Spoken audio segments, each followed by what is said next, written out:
Hello guys, welcome to Nollywood Recap, and today we'll be talking about the movie The King of Boys. Without wasting much of our time, let's get right into it.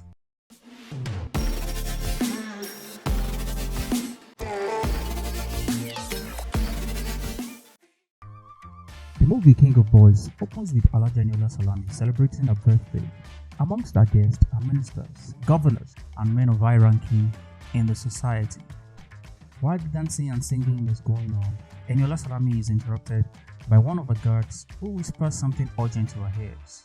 This makes Eniola leave the party ground, but she is led by a guard to a secret room where someone mysterious is held captive. When the man refuses to reveal an information, Eniola uses a hammer to break his head and end his life. This scene shows the brutality of Alhaja Salami.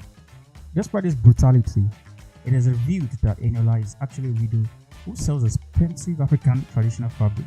As a widowed wife of a former influential politician, Eniola wishes to gain a political position for herself. To do this, she supports many of her political friends with money for election in hopes that she will be granted a political position when they win. However, she is betrayed by her politician friends after they won the election. This leaves Eniola devastated, angry, and distracted for a while. Calm down. Don't tell me to calm down. While Eniola experiences this problem, one of her boys, Makanaki, gets offered a robbery plan. He begins to set plans in place to steal $10 million from the residence of a politician. When he calls Eniola to tell her about his plans to steal from a politician, Eniola ignores his call and warns him not to bother her as she is experiencing a difficult situation. And listen good. I have enough on my plate to get involved with your small play. After failing to tell Eniola about his robbery plan, Makanaki teams up with Odogu, another one of Eniola's boys, to carry out the robbery. However, the outcome of this robbery becomes a problem for Eniola. A politician friend whose money was stolen accuses Eniola of masterminding the robbery. He suspects that Eniola gave order for the robbery after they betrayed her by not giving her a political position. He also suspects that Eniola is out for revenge. They think I have something to do with those robberies. Okay, Mom. We may be overthinking things. I mean, surely they know you wouldn't jeopardize your relationship with them. When Eniola is accused of the robbery, she calls all her boys for a meeting. In the meeting, Eniola is disrespected by Makanaki. It turns out that Makanaki is fed up with the power she wields and wants to overthrow her in order to take her position as the leader. Both Eniola and Makanaki consult spiritual entities to seek the downfall of each other. While Eniola and Makanaki battle spiritually, the police receives a reliable tip that triggers them to start an investigation on Eniola. Mr. Gobiru is put in charge of Eniola's case. The case is supported by Eniola's former politician friends who want a downfall, while Eniola battles with external conflicts, and she also had to deal with constant fights between her only son Keaton and an adopted daughter, Kemi. Keaton is a child of trouble. After living a failed life in England, he returns to Nigeria to squander his mother's money. Kemi, on the other hand, is Keaton's adopted elder sister. She is a lawyer, the perfect daughter, and is likely to inherit Eniola's position. However, she is hated by Keaton, who is jealous of her smartness. While Eniola has to deal with her two children, she is visited by the NCCC, an independent organization that investigates corrupt people. They invite her for questioning, and so her daughter Kemi acts as a legal counsel and lawyer. During questioning, Mr. Gobiru reveals files that contains details of Eniola's criminal activities.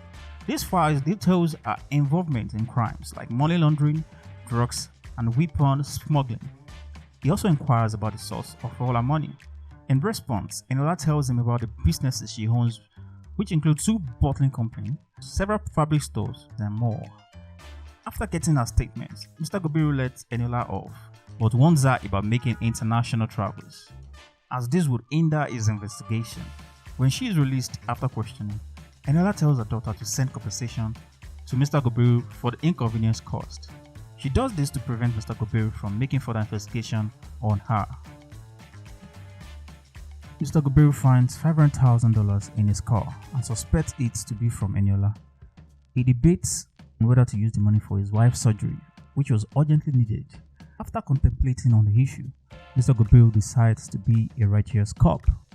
With the $500,000 as evidence, Mr. Gobiru arrests and charges Eniola in court for attempting to bribe a state agent. As Kemi finds it difficult to release her mother from prison, Get me out. I will. she also has to deal with her brother Keaton, who ignorantly reveals his family's problems to Amaka, his girlfriend.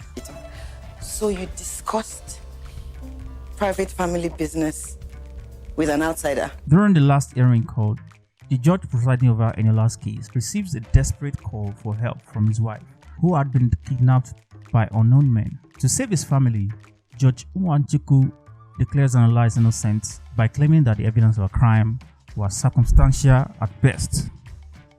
As released, Eniola tries to address the press. After the court hearing, a stranger approaches her from the crowd with a gun. He points it at her in an attempt to kill her. However, Kemi wedges it and gets shot instead. This leads to her death. While everyone is torn with grief, Keaton visits his girlfriend, Amaka, to seek counseling. While in Amaka's house, he scrolls through her phone and discovers that Amaka is an imposter who works with Makanaki. In anger, he confronts Amaka and strangles her to death. Upon realizing his action, he kills himself too. This leaves Eniola with 2 dead children. Without backing down, the NCCC, under the supervision of Mr. Gobiru, persist in their case against Eniola. They freeze all her bank accounts and arrest her for another round of investigation. They accuse her of killing the family of Justice Nwanchuku, the judge in charge of her case.